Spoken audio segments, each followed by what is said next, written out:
Good morning, friends. Today we're going to look at the subject of spiritual education,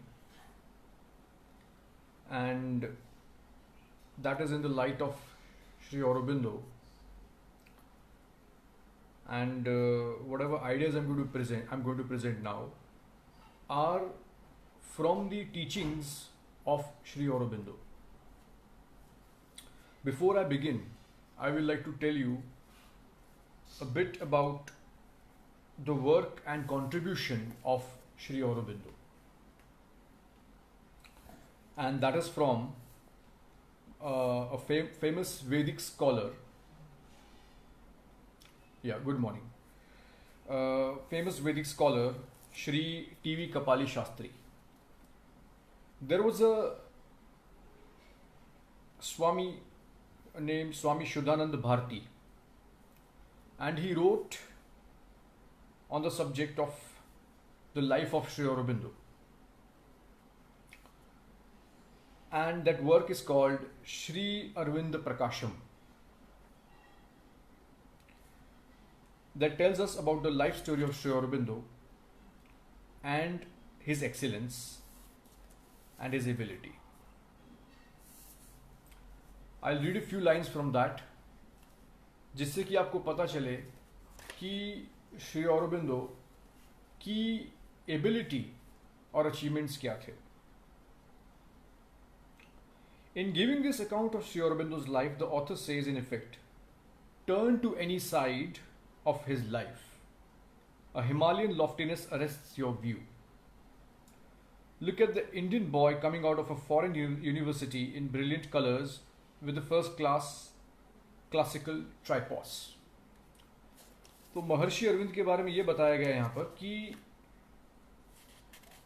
जब हम महर्षि अरविंद की ओर देखते हैं और जो जो उन्होंने काम किया है उस पर ध्यान देते हैं, तो हमें पता चलता है कि हर तरफ एक हिमालय खड़ा है. इस तरह से उनकी प्रशंसा की गई है कि हर तरफ एक हिमालय है. अगर हम ये देखें कि 21 साल की उम्र में एक वो कॉलेज प्रोफेसर बन चुके थे जो सारे बच्चों के चहीते थे. तो आप सोचिए, 21 साल कोई उम्र नहीं है एक सक्सेसफुल कॉलेज प्रोफेसर बनने के लिए.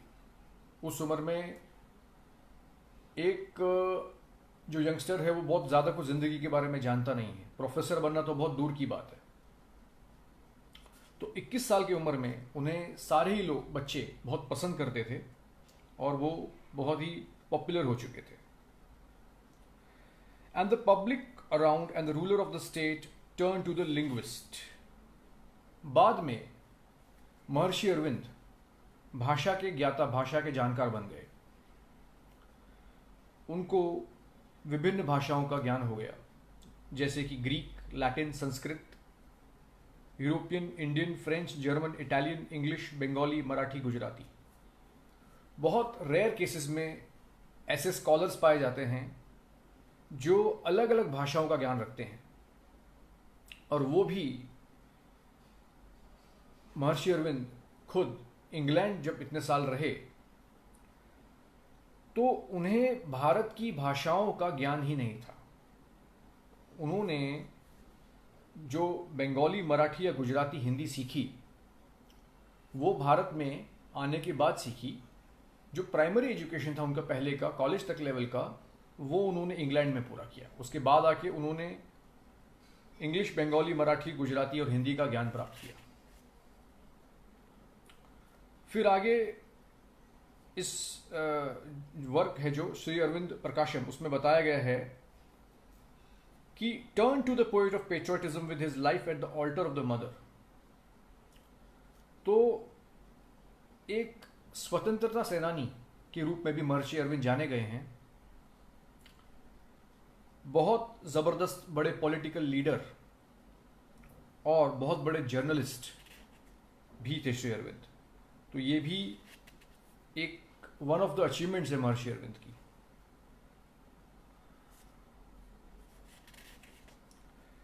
उन्हें ये टाइटल दिया गया, इस पुस्तक में ऐसा कहा जाता है कि he was the prophet of nationalism. जो देश प्रेम की भावना लोगों में जागी, ऐसा माना जाता है कि वो सबसे पहले जगाने वाले महर्षि अरविंद थे। और इसको समझने के लिए हम इनका जो वर्क है वंदे मातरम, अगर आप इसको रिफ़र करें तो आपको इसमें पता चलेगा कि भारत माँ को सबसे पहले माँ करके संबोधित करने वाले मनुष्य, सबसे पहले माँ करके जो मदर इंडिया शब्द देने वाले जो इंसान थे वो महर्षि अरविंद थे। तो ये मैंने कुछ ऐसे पॉइंट्स बताए जिससे कि आपको पता चले कि महर्षि अरविंद की अचीवमेंट्स क्या थी। What did he do, what was his capacity. अब मैं बात करूंगा जो हमारा मेन टॉपिक है, स्पिरिचुअल एजुकेशन। तो सबसे पहले I would like to ask कि एजुकेशन पहले क्या है, हम ये जान लें। ये पहले क्वेश्चन रेज करें, व्हाट इज एजुकेशन।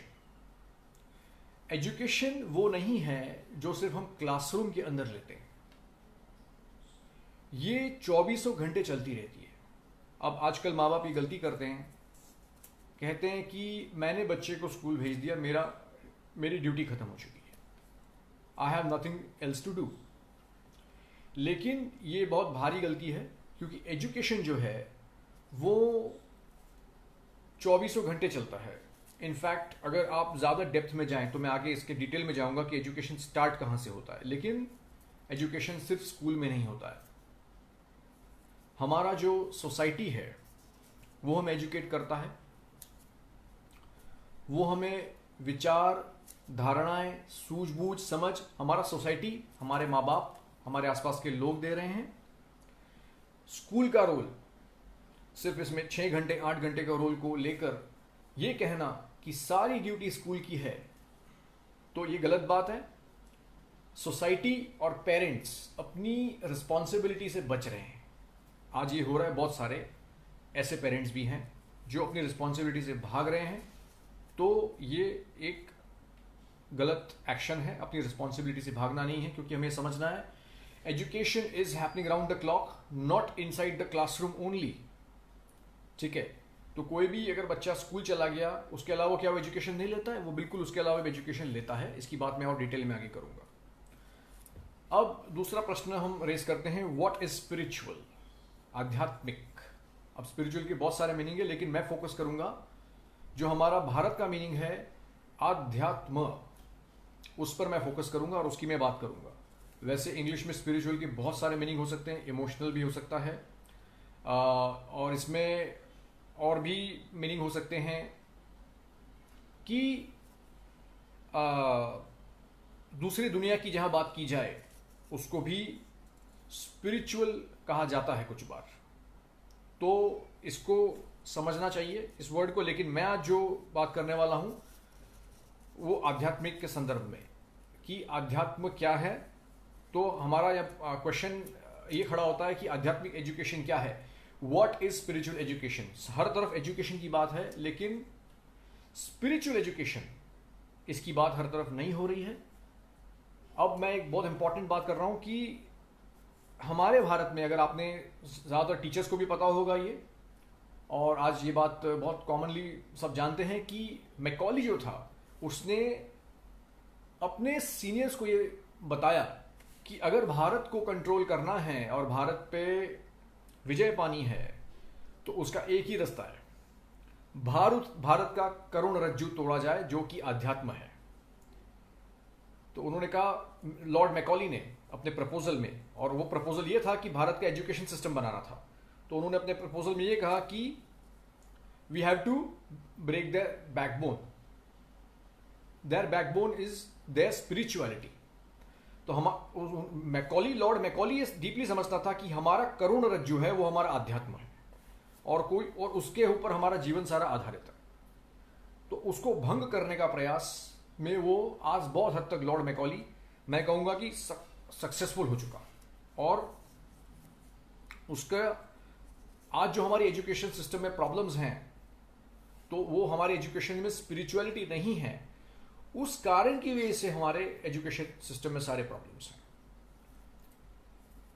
अब मैं फिर मेरे मेन पॉइंट पर आऊंगा कि अध्यात्म या आध्यात्मिक एजुकेशन क्या है, तो पहले मैं बात करूंगा अध्यात्म क्या है। तो सबसे पहली बात, क्या आध्यात्म की जैसे बात आती है तो लोग कहते हैं भाई हम आध्यात्म की राह पे नहीं चलना चाहते, ना ही हम हमारे बच्चों को आध्यात्मिक राह पे डालना चाहते हैं। क्यों? क्योंकि हमारा बच्चा तो संन्यास ले लेगा तो किसी के काम का नहीं रहेगा, वो हमारी सोसाइटी में कंट्रीब्यूशन क्या रहेगा। तो स्पिरिचुअलिटी का आज मीनिंग हमारी सोसाइटी में ये हो गया है कि दुनिया को छोड़ दिया जाए, माँ बाप को छोड़ दिया जाए, घर बार छोड़ दिया जाए और जंगल में चले जाएं। लेकिन वैदिक एजुकेशन के अनुसार और वेद काल के अनुसार spirituality did not mean that we have to leave the society and live in a jungle. दुनिया को छोड़ के भागना ये आध्यात्म नहीं था। बहुत हद तक जब सिख धर्म आया तो इस चीज को वापस लाया गया कि आप आध्यात्मिक जीवन जियो, लेकिन आपको जंगल में नहीं भागना है। ठीक है, कुछ हद तक जो आप कबीर की लाइफ देखें, कबीर को अनपढ़ माना जाता है, लेकिन दुनिया को वो पढ़ने वाली पोएम्स दे के गए हैं जो दुनिया को पढ़नी पड़ रही है। आज दुनिया को समझना पड़ रहा है उन पोएम्स में से। आप एक कबीर का दोहा लीजिए, कितना भी पढ़ा लिखा आदमी हो, उसको घंटों बीत जाएंगे उसको समझने में और किसी को समझाने में। तो ये किस तरह से हुआ? ये कबीर की स्पिरिचुअलिटी कैपेसिटी था। तो ये मीनिंग नहीं आध्यात्म का कि घर छोड़ के चला जाया जाए, सब कुछ संसार छोड़ दिया जाए और सब कुछ त्याग करके, सब कुछ छोड़ करके कोई काम ना किया जाए और सिर्फ माला लेके बैठ जाया जाए। तो ये मीनिंग नहीं है स्पिरिचुअलिटी का। ये सबसे गलत मीनिंग है हमारी सोसाइटी में जो आध्यात्म के बारे में लोगों में फैला हुआ है कि सब कुछ छोड़ के भागो यहां से, कोई काम मत करो और संसार में रहना नहीं है। ये स्पिरिचुअलिटी एक नेगेटिव स्पिरिचुअलिटी, श्री अरबिंदो ने इसको एक नेगेटिव स्पिरिचुअलिटी बताया। अब क्वेश्चन ये खड़ा होता है कि स्पिरिचुअलिटी की बात आती है तो क्या स्पिरिचुअल वर्ल्ड या स्पिरिचुअल लाइफ सही में एग्जिस्ट करती है या नहीं करती? आज जब हमारी दुनिया इतनी तेजी से आगे बढ़ रही है तो क्या स्पिरिचुअलिटी नाम की कोई चीज है, या अगर है भी तो किसी के काम की है? तो पहले हम उसको डिस्कस करते हैं कि क्या ऐसी कोई चीज है या नहीं है। सबसे बड़ा क्वेश्चन यही खड़ा होता है कि स्पिरिचुअलिटी है या नहीं है। ये बेसिक लॉजिक से हम आगे बढ़ सकते हैं। So I will put it as, do the other worlds exist? Does a spiritual world exist? ऐसी कोई दुनिया है या नहीं है? ठीक है, तो इसके कुछ हम एक एग्जाम्पल्स ले सकते हैं कि अगर स्पिरिचुअल वर्ल्ड है या नहीं। इसके कुछ एग्जाम्पल्स लेंगे कि हम जाने अनजाने में हम लोगों ने कई बार नोटिस किया होगा कि किसी का एक्सीडेंट होता है, एक ऐसा हम एग्जांपल ले सकते हैं, और वो बच जाता है और उस इंसान को खुद ही नहीं समझ में आ रहा कि मैं बच कैसे गया, या फिर बचने वाला ये कहता है कि किसी अदृश्य शक्ति ने मुझे बचाया है, मैं नहीं जानता वो शक्ति क्या है पर मुझे बचाया तो है किसी ने। आप गूगल पर भी सर्च कर सकते हैं कि ऐसे मिरेक्युलसली कितने लोग सेव हुए और अचानक से कोई चीज ने आके उन्हें बचा लिया। और कईयों ने तो यह भी स्पष्ट कहा है कि वो बचाने वाला गॉड ही था, भगवान ही था। ठीक है, तो ये एक सर्टन एक इंस्टेंस है जिससे हम ये कह सकते हैं कि नहीं, कोई चीज तो है, कोई पावर तो है। तो सडनली एक्सीडेंट्स में सेफ्टी मिल जाना, राइट? तो ये भी एक सिचुएशन है। दूसरा हम ऐसा कह सकते हैं कि बहुत सारे घरों में, अगर ये बहुत रेयर, पहले वाला एग्जांपल तो आपको गूगल पे आप सर्फ करेंगे तो आपको मिल जाएगा, लेकिन अब जो मैं एग्जांपल देने वाले बहुत रेयर एग्जांपल है कि बहुत सारे घरों में बच्चे पैदा होते हैं जो अपनी फैमिली से बिल्कुल अलग होते हैं। ठीक है, तो बहुत समझने वाली चीज है कि फादर कुछ किसी टाइप का नेचर है, बच्चे मदर का किसी टाइप का नेचर है, ग्रैंडफादर का कुछ और नेचर है, लेकिन जो आगे की पीढ़ी है वो कुछ और ही है, जो पूरे के पूरे वंश में नहीं था। अचानक से कोई जीनियस बॉर्न हो रहा है, अचानक से एक ऐसा बच्चा बॉर्न होता है जो पूरी अपनी लास्ट जनरेशन्स की जो सोच है या जो रहने का तरीका है उसमें रेवोल्यूशन ले आता है और उसको नकारता है कि नहीं, ये पॉसिबल नहीं है। आप अभी तक जो करने आ रहे थे, जो करते आ रहे थे, सॉरी, जो अभी तक जो करते आ रहे थे वो गलत है और अभी से हमें ये प्रैक्टिस नहीं करना चाहिए। तो इस प्रकार आप देखिए हमारी सोसाइटी में कितने रिफॉर्मर्स आए, जैसे कि दयानंद सरस्वती। उन्होंने सोसाइटी में आकर इतनी सारी गलतियां बताई जो हमारी सोसाइटी प्रैक्टिस कर रही थी। और आप सब जानते हैं कि दयानंद सरस्वती कोई कॉमन मैन नहीं थे, वो उनका नाम रखा जाता है स्पिरिचुअल पीपल में। वो कोई कॉमन आदमी नहीं थे कि जिनको ये कहा जाए कि हमारे जैसे ही थे। हमारे जैसे नहीं थे दयानंद सरस्वती। स्वामी विवेकानंद आए तो स्वामी विवेकानंद भी हमारे जैसे ही थे। He was much much beyond in his time, अपने समय से बहुत ज्यादा आगे थे स्वामी विवेकानंद। आज भी हम स्वामी विवेकानंद की बातों को समझने की कोशिश कर रहे हैं। और आज हम मिसाल देते हैं कि अमेरिका कैसे भारत की सोच को, भारत के आध्यात्म को स्वामी विवेकानंद के द्वारा फॉलो कर रहा है। ठीक है, स्वामी विवेकानंद के द्वारा भारत को फॉलो, क्योंकि वो गए और इतना बड़ा मैसेज वहां पे उन्होंने हमारे जो भारत की सभ्यता और भारत के अध्यात्म और भारत के धर्मों के बारे में उन्होंने वहां पे प्रचार किया। तो ये एक अनयूजुअल चीज है कि ये ऐसे लोग अपने समाज में जन्म लेते हैं और अपने समाज को बदलते हैं। तो ये भी एक एग्जाम्पल है कि अध्यात्म एग्जिस्ट करता है और उसका बहुत जबरदस्त असर होता है।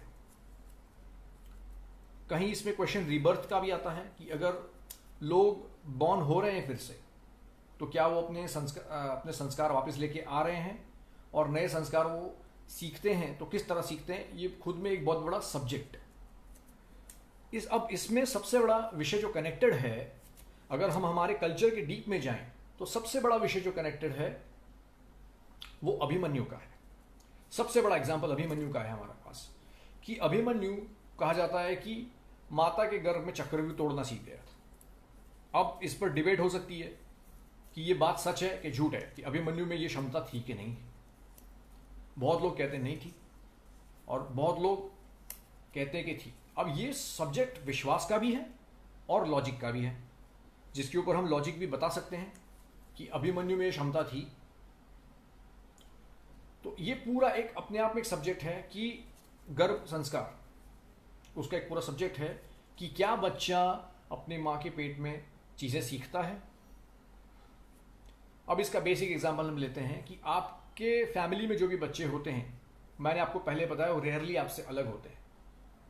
अलग माने कि उनके कैरेक्टरिस्टिक्स अलग आ जाते हैं, रेयरली ऐसा होता है। लेकिन ज्यादातर फैमिलीज में कैरेक्टरिस्टिक्स जो पेरेंट्स के होते हैं वो उनकी डीएनए के थ्रू उनके बच्चों में आते हैं। तो ये भी समझने वाली चीज है कि उनके डीएनए के थ्रू ज्यादातर केसेस में बच्चे अपने पेरेंट्स जैसे आ रहे हैं। तो इसका मतलब है कि संस्कार जो है, जो एजुकेशन, अगर आप ये कंसिडर करें कि जो संस्कार है लेना, प्राप्त करके जन्म लेना और आगे भी संस्कार लेके जिंदगी में जीना, और जन्म से पहले भी संस्कार होना, ये भी एजुकेशन का पार्ट है या नहीं है, ये आपके ऊपर है, आप इसको एक्सेप्ट करना या नहीं करना। लेकिन अभिमन्यु का क्लासिकल एग्जाम्पल हमारे पास है कि वो चक्रव्यूह को तोड़ना पहले से जानता था। तो इसका बिल्कुल एक सीधा सीधा क्वेश्चन खड़ा होगा कि क्या आज की एज में ये पॉसिबल है। तो बिल्कुल इसके ऊपर भी बहुत सारी चर्चा हो सकती है कि आज की एज में ये पॉसिबल है या नहीं है। अब मैं फिर से मेरे मेन पॉइंट पर आऊंगा कि जो स्पिरिचुअलिटी है वो क्लासरूम में हम कैसे इंप्लीमेंट करें, अगर हम इंटरेस्टेड हैं तो एट ऑल। अगर हम ये मानते हैं कि अभी आगे की बात उनके लिए जो ये मानते हैं कि एजुकेशन में स्पिरिचुअलिटी होनी चाहिए।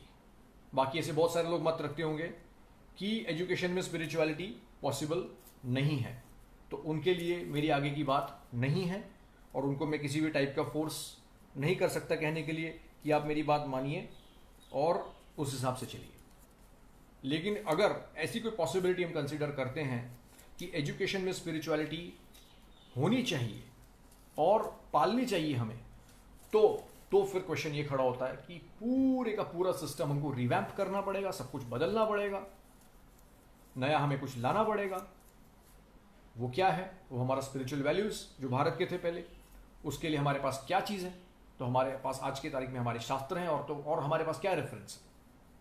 तो और हमारे पास दूसरे रेफरेंस पॉइंट्स ये हैं कि जो रियल स्पिरिचुअल पीपल हैं उनसे हम कनेक्ट हों, और एजुकेशन के बारे में उनसे वार्तालाप हो हमारी, और उनसे हम एजुकेशन के बारे में कुछ गेन करें, और उसको अपनी स्कूल्स कॉलेजेस में और अपने घरों में और हमारे समाज में उसको इम्प्लीमेंट करें।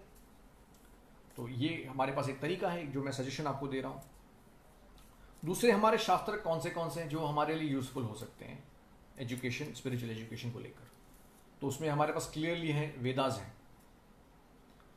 अब क्वेश्चन फिर ये खड़ा होता है, क्या वैदिक एजुकेशन आज के काल में काम आएगी, उपयोगी है या नहीं है? तो मैं आपको फ्रैंकली बता रहा हूँ कि मैं खुद टीचर हूँ, और मैंने खुद ने मेरे क्लासरूम में इन चीज़ों को इम्प्लीमेंट और एक्सपेरिमेंट करके देखा है, और इनके रिजल्ट ज़बरदस्त हैं। लेकिन वो श्योर होना चाहिए कि वो प्रॉपर वैदिक मेथड ही है, और उसका प्रॉपर रिजल्ट, स्पेसिफिक रिजल्ट निकाला जा सकता है।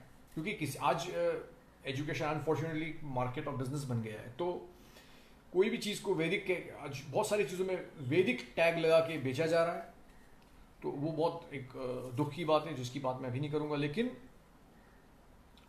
जो हमारे अगर कोई वैदिक साइंस के अंदर डेप्थ में जाकर हम कुछ हमारे बच्चों को ऑफर कर सकते हैं, तो डेफिनेटली उसका बेनिफिट सबको मिलेगा। और मैं आपको बता चुका हूँ कि मैंने ये एक्सपेरिमेंट किया हुआ है। मैं ऐसे नहीं आपको बता रहा हूँ कि वैदिक मेथड्स यूज़ करिए, क्योंकि मुझे भारत की संस्कृति से बहुत प्यार है, इसलिए मैं कह रहा हूँ कि वैदिक मेथड यूज़ करने आप स्टार्ट कर दीजिए।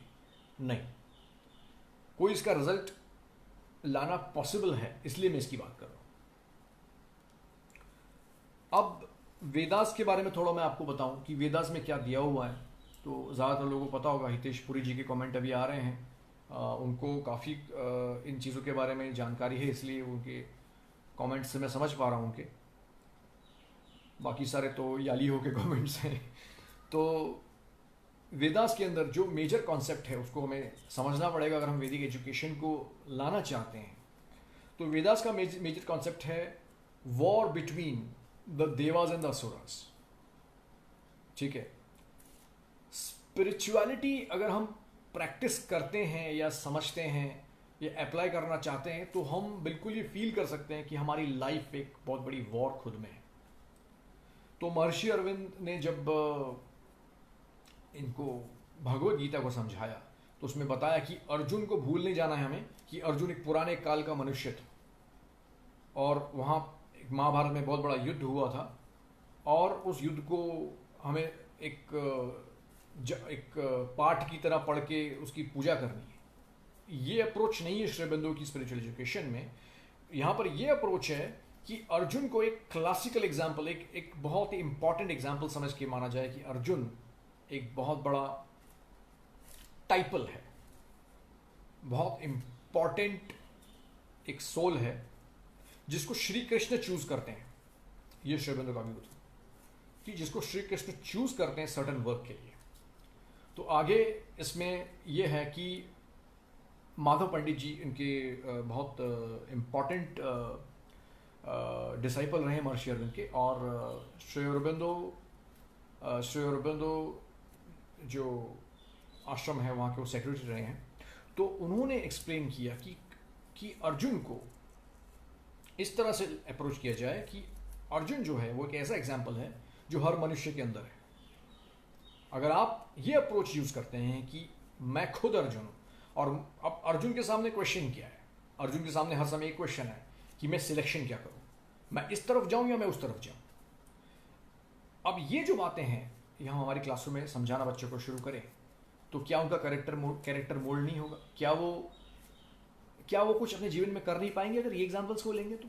लेकिन अनफॉर्चुनेटली हम ये उनको डिलीवर नहीं कर पाते, और उसके मैं एंड पे आऊँगा भी उस पॉइंट पे कि ये बातें हमारे बच्चों तक डिलीवर क्यों नहीं हो रही हैं।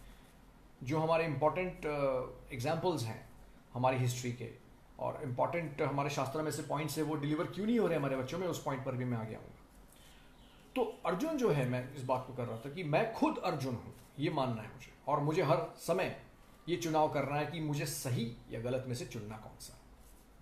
तो एक तरफ कौरव खड़े हैं, एक तरफ पांडव खड़े हैं, तो उसको क्या करना है, किसकी तरफ से लड़ना है और क्या करना है उसे।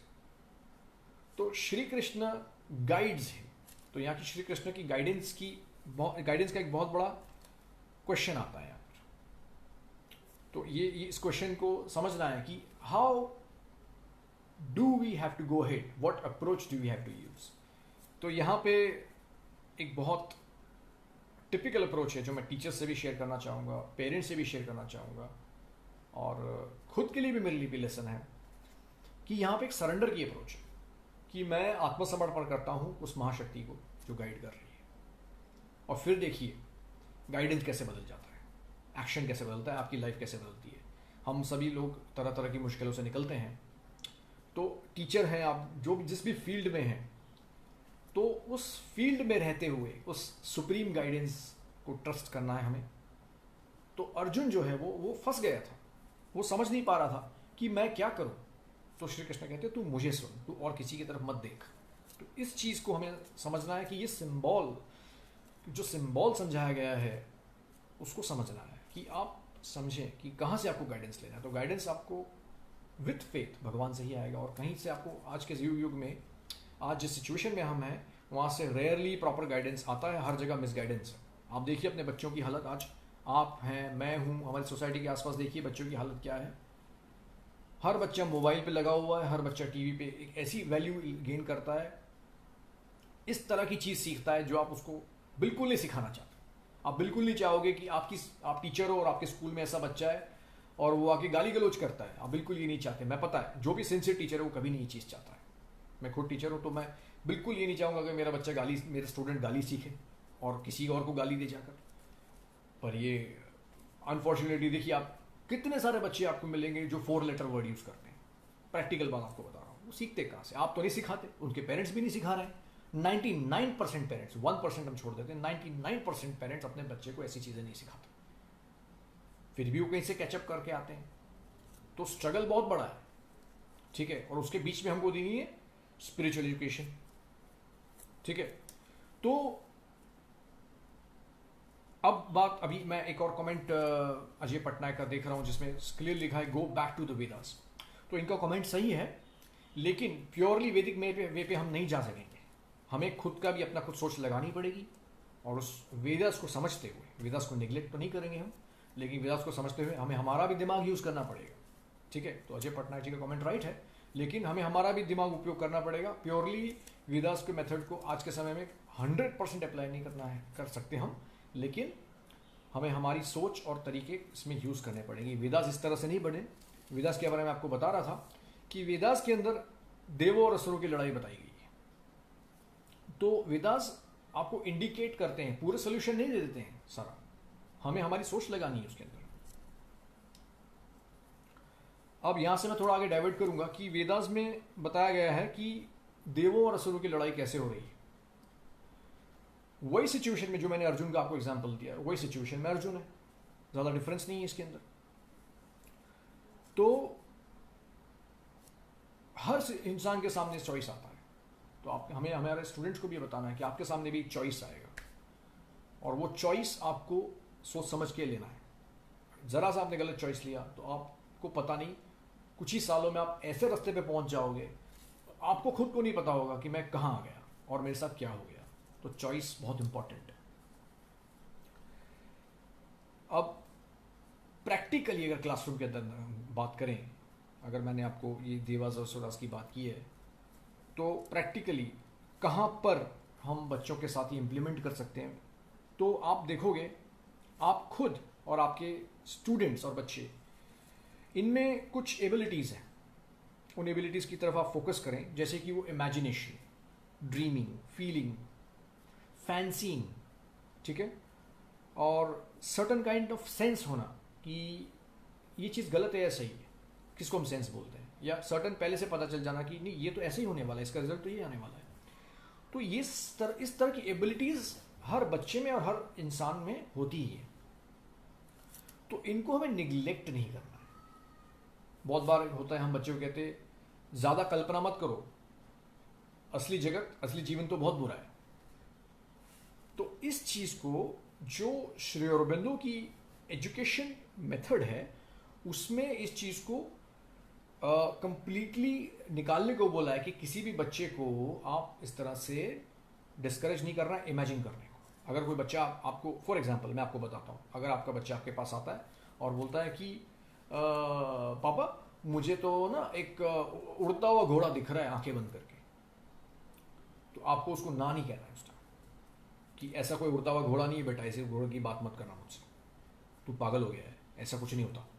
इस तरह के आंसर आपको नहीं देने हैं उसको, अगर आप स्पिरिचुअल एजुकेशन में बिलीव करते हो। क्योंकि ये जो इमेजिनेशन है इनफैक्ट एक दूसरी दुनिया की बात कर रही है, और ये झूठी नहीं है, ये इमेजिनेशन झूठी नहीं है।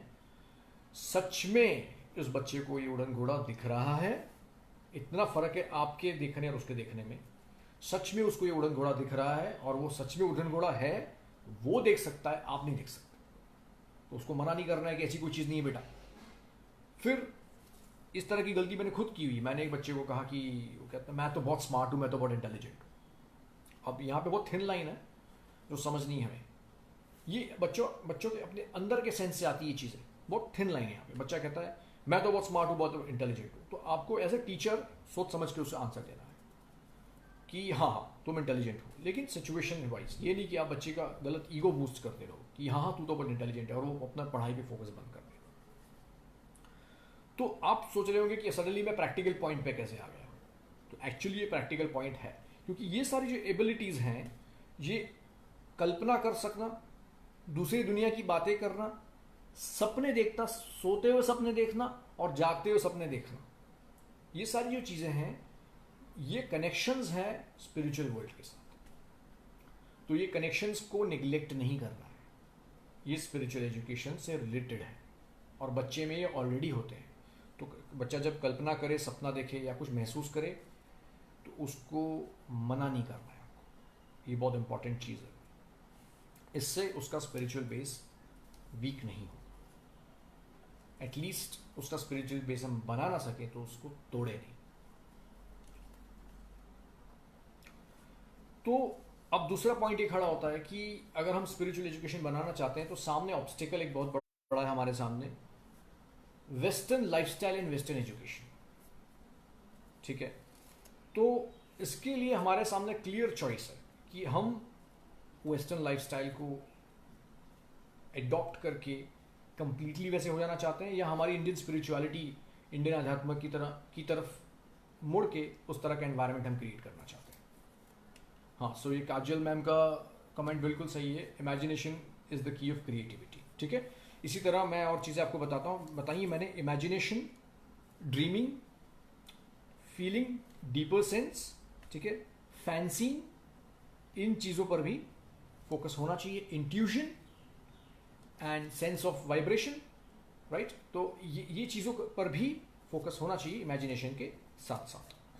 तो मैं बात कर रहा था कि हमारे पास सीधा चॉइस है कि हम वेस्टर्न मेथड्स को यूज़ करें और वेस्टर्न लाइफस्टाइल जीने का चॉइस रखें, या फिर हम ईस्टर्न मेथड्स, इंडियन स्पिरिचुअलिटी की तरफ जाएं। ये क्लियर हमारी तरफ चॉइस है, इसमें कोई फोर्स नहीं होता, ये बंदे की अपनी चॉइस होती है। लेकिन आज का जो एनवायरनमेंट है, जो हमारे टीवी पे आ रहा है, मास मीडिया, मोबाइल्स पे आ रहा है, मोबाइल फोन्स पे, वो जो भी है बहुत ही ज़बरदस्त डेट्रीमेंटल है।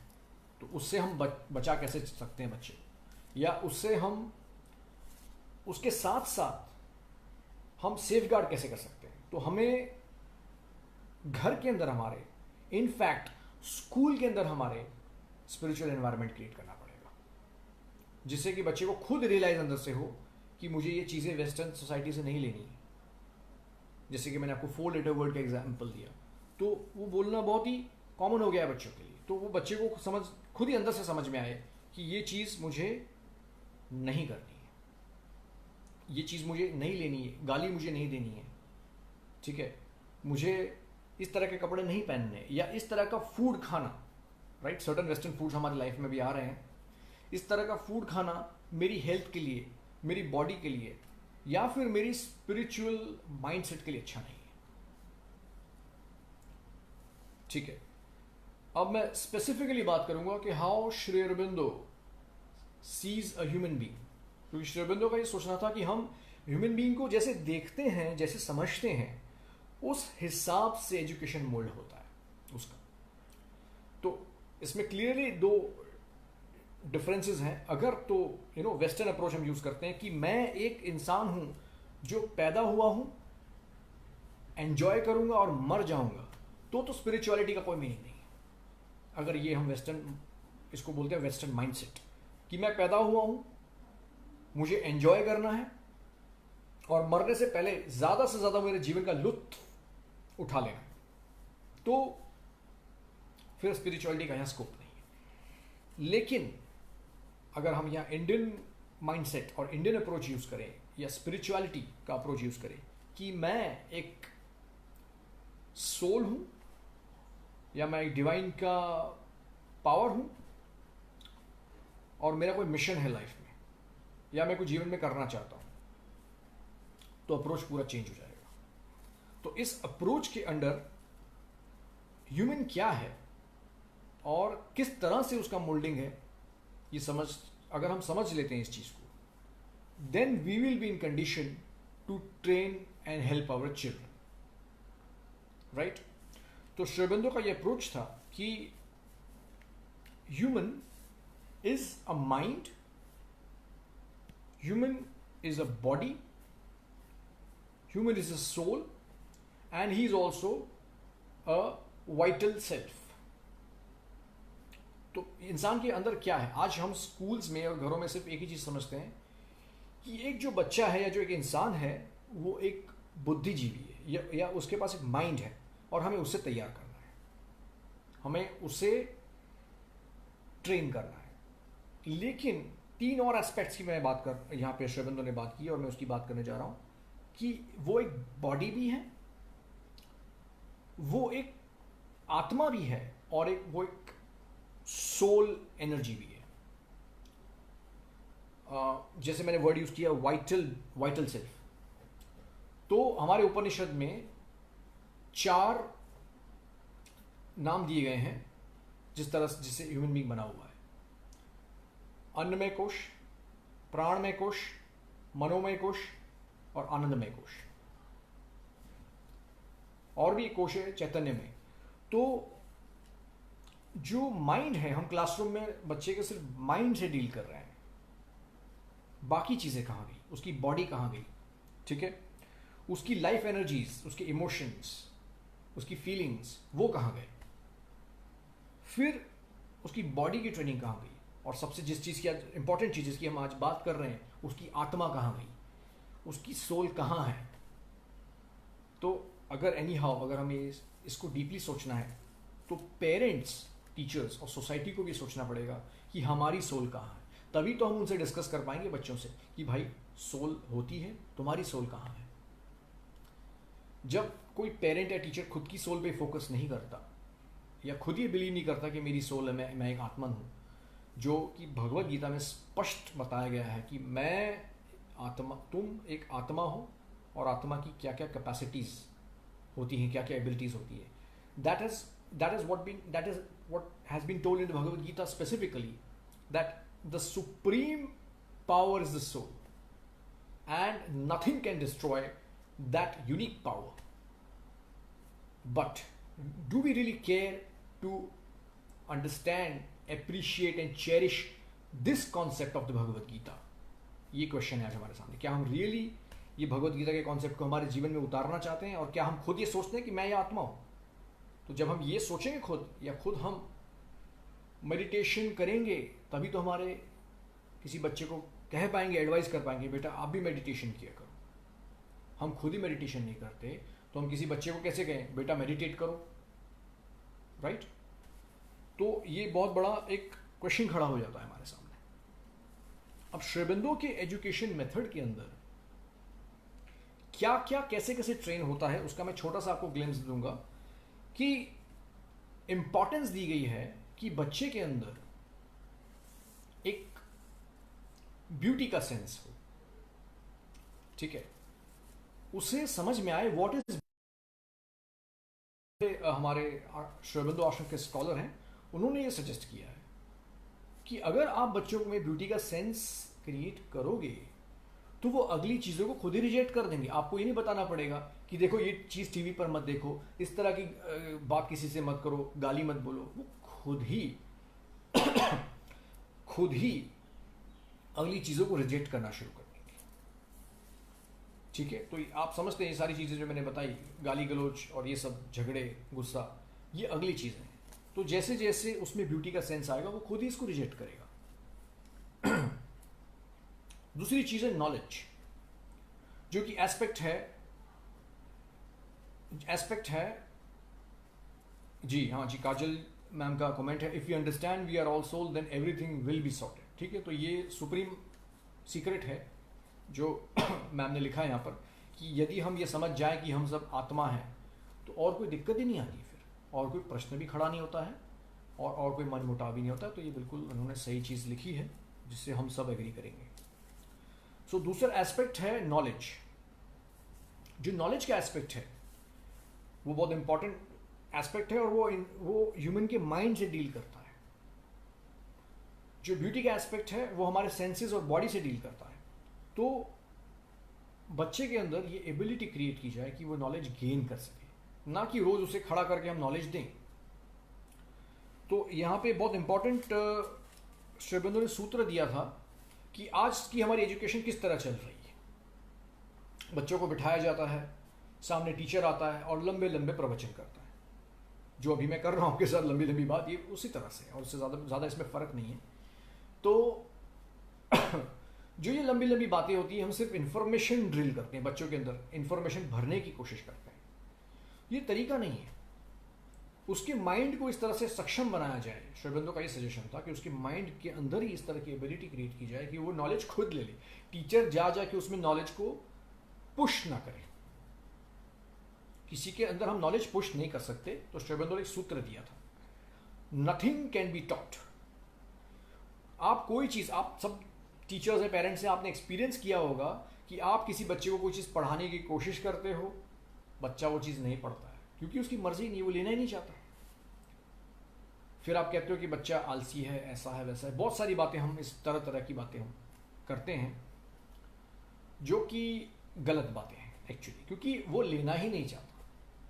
ठीक है, तो हमारे बहुत पुरानी कहावत है कि घोड़े को पानी के पास ले जा सकते हैं लेकिन पानी उसको हम पिला नहीं सकते। तो वो लेना ही नहीं चाहता कोई चीज़, तो वो कौन सी चीज़, कौन सा नॉलेज कैसे गेन करेगा वो खुद सिलेक्ट करेगा। उसकी सोल में ये एबिलिटी है, उसके अंतर में ये एबिलिटी है कि वो नॉलेज सिलेक्टिवली ले ले। तो प्रैक्टिकल में आपको एग्जांपल दूं कि भाई कोई बच्चा मैथ्स को थोड़ा सा निगलेक्ट करना चाहता है। हम ये नहीं कह सकते कि बच्चे को मैथ्स पढ़ाइए मत, ये गलत हो जाएगा। ठीक है, इसके डिटेल में मैं फिर कभी जाऊँगा कि बच्चे को मैथ्स पढ़ाइए मत, ये गलत हो जाएगा। लेकिन आप उसको सर्टन वे वो निगलेक्ट करना चाहता है मैथ्स को और किसी और सब्जेक्ट को इंपॉर्टेंस देना चाहता है, तो सर्टनली ये उसकी सोल का चॉइस है। तो पुराण काल में हमारे पहले कैसे ये कार्य होते थे कि बच्चे के सामने, आप खुद अगर गुरु गोविंद सिंह की अगर आप स्टोरी पढ़ें, उनके बर्थ की और उनके किस तरह से वो चीज़ें चली उनके साथ, तो ये वहाँ पे आपको क्लियरली इसका एग्जांपल मिलेगा कि पहले बच्चे के सामने सारी चीज़ें रख दी जाती थी। ठीक है, वो बच्चा जिस चीज़ पे हाथ रख दे, जिस चीज़ को सीख लेना पसंद करे, वो चीज़ उसको दी जाती थी। तो ऑप्शंस अवेलेबल होने चाहिए हमारे एजुकेशन सिस्टम में बच्चे को। तो ये एक स्पिरिचुअल अप्रोच होगा बच्चे को पढ़ने का, पढ़ाने का, और खुद भी कम से कम खुद को टॉर्चर करने का। अभी क्या हो रहा है, बेचारा टीचर क्लासरूम में जा रहा है, टॉर्चर होकर वापस आ रहा है, प्रिंसिपल बेचारा स्कूल में आ रहा है, वो टॉर्चर होकर वापस आ रहा है, पेरेंट आ रहा है, वो अपना टेंशन लेके स्कूल में चला आ रहा है। तो हमें ये टॉर्चर का सिस्टम, जो टॉर्चर की पोजीशन है, इसको ख़त्म करना है, ना कि ये टॉर्चर बढ़े। हमारी जो हमारी आज अप्रोच है, हमारे टीचर्स, पेरेंट्स,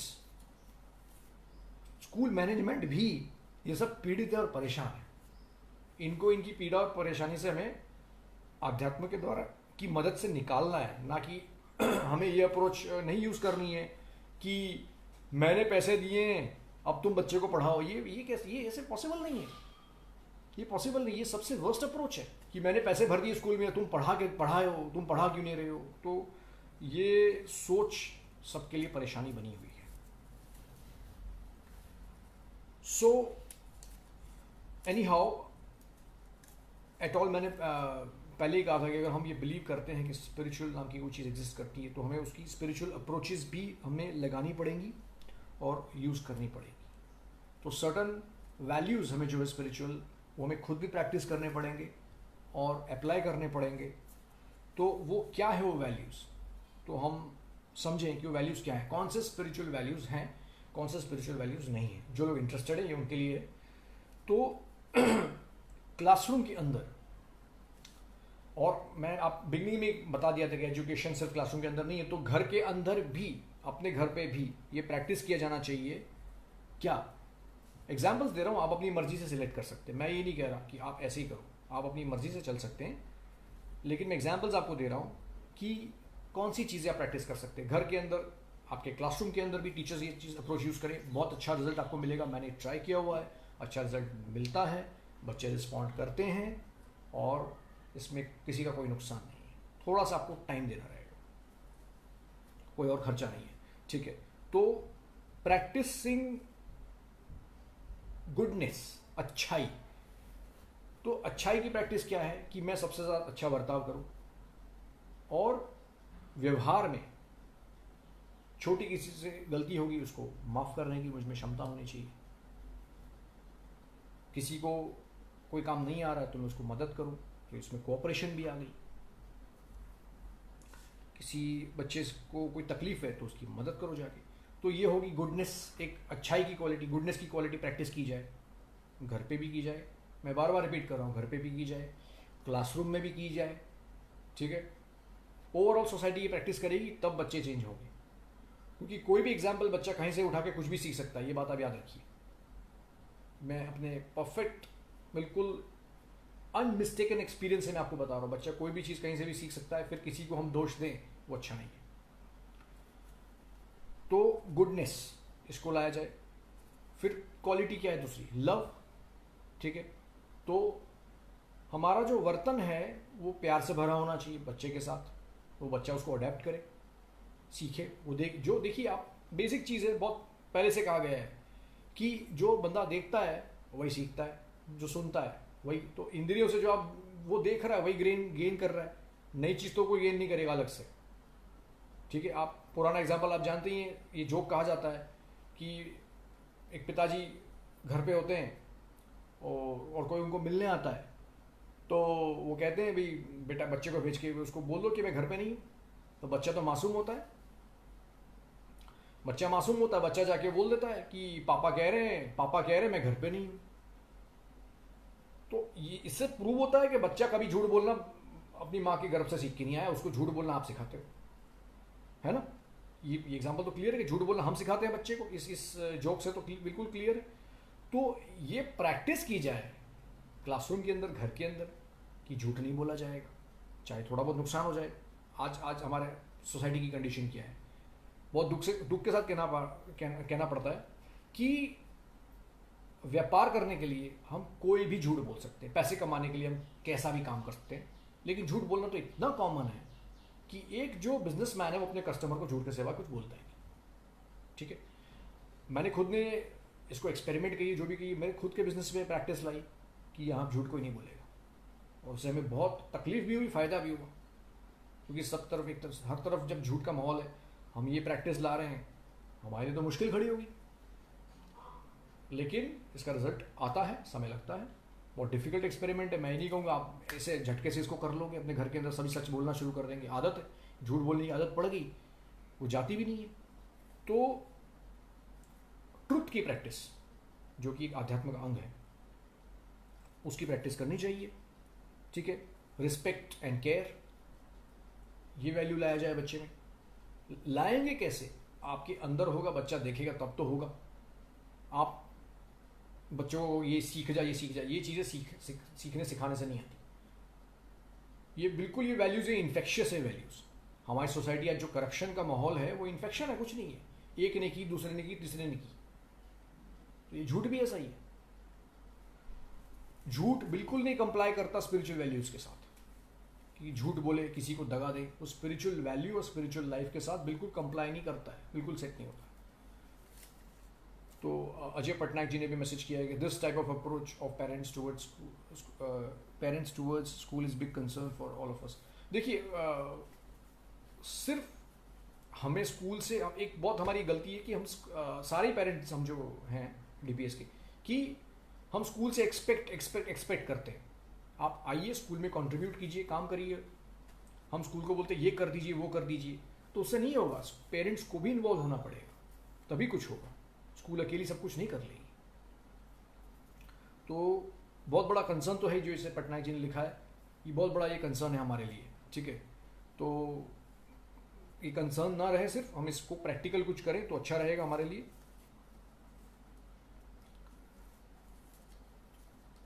तो आगे हम इसको अभी चर्चा को एंड करते हैं, बहुत लंबा नहीं चलते. ठीक है, फर्दर मोर चीज़ें हैं जो स्पिरिचुअलिटी प्रैक्टिस करने से बेनिफिट्स क्या हो सकते हैं, वो मैं आपको बता सकता हूँ. कि अगर हमारा लाइफ स्पिरिचुअल होता है, अगर आपके बच्चे को भी आपको समझाना है तो आप इस तरह से समझा सकते हैं. आप खुद आपके खुद के समझने के लिए कि स्पिरिचुअल लाइफ के एडवांटेजेस क्या हैं, पहले आप भी समझें कि स्पिरिचुअल लाइफ से हमारे अंदर जो, हाँ thank you sir, thank you Hitesh ji, मैं पढ़ पा रहा हूँ आपका मैसेज. तो हमारे अंदर जो कुछ बुरे गुण हैं हमारे अंदर, जो अहंकार, जलन, क्रोध, स्पिरिचुअलिटी में कैपेबिलिटी है इनको ट्रांसफॉर्म और चेंज करने की. अगर कोई इंसान ये कोशिश करता है कि मैं कल से गुस्सा होना बंद कर दूं, मैं अपने जलन खत्म कर दूं, वो संभव है. It's really possible. Things do change. Johnny Roberts sir, thank you very much for giving this offer to me. मैं आपकी ऑफर पढ़ पा रहा हूँ. Thank you sir, thank you very much. तो स्पिरिचुअलिटी में एबिलिटी है इनकी अदर पोल्स तक जाने की. तो श्री अरबिंदो की फिलॉसफी में ये अदर पोल्स हैं. एंगर, जेलेसी, इसके रिवर्स पोल्स बताए गए हैं. ठीक है, हेट्रेड का रिवर्स है लव. अगर कोई स्पिरिचुअलिटी की प्रैक्टिस करता है, उसकी हेट्रेड लव में कन्वर्ट हो जाएगी. टाइम लगेगा, ये कोई हफ्ते 10 दिन की बात नहीं है. ये पूरे एनवायरनमेंट, हमारा खुद का ऑरा चेंज करने की बात है, हमारे घर का एनवायरनमेंट चेंज करने की बात है. और जिससे मैं कह रहा हूँ कि मैं नहीं आपको क्लेम करता कि ये किसी ने कर लिया या मैंने कर लिया. ये एक प्रोसेस है और ये एक स्ट्रगल भी है. तो अदर पोल तक जाना है. हेट्रेड का अदर पोल है लव. सो स्पिरिचुअलिटी में एबिलिटी है कि उसको आपको अदर पोल तक लेके जाए. रिवर्स वैल्यू इसकी जो पॉजिटिव वैल्यू है, हेट्रेड की रिवर्स वैल्यू है पॉजिटिव वैल्यू है लव. उसमें आपका कॉन्शियसनेस, आपका जो अंतर है उसमें खिलना शुरू हो जाए. ये पॉसिबल है. रैदर मैंने जो बातें की वो मैं समझता हूँ कि it's not so simple and it will not happen in one day. It's a journey for you, it's a journey for me, it's a journey for the whole society. So definitely, what I did today is not a very big contribution. This is just sharing of thoughts, and there have to be many practical workshops. There have to be many techniques and approaches applied, and then only then we'll see a great change coming. And that will take some time and effort from this side of everybody. So thank you so much. And if you want to ask me any questions, definitely you can call me on 9898333499. That's my contact number. You can ask me questions. There's no problem with that. You can ask me any number of questions.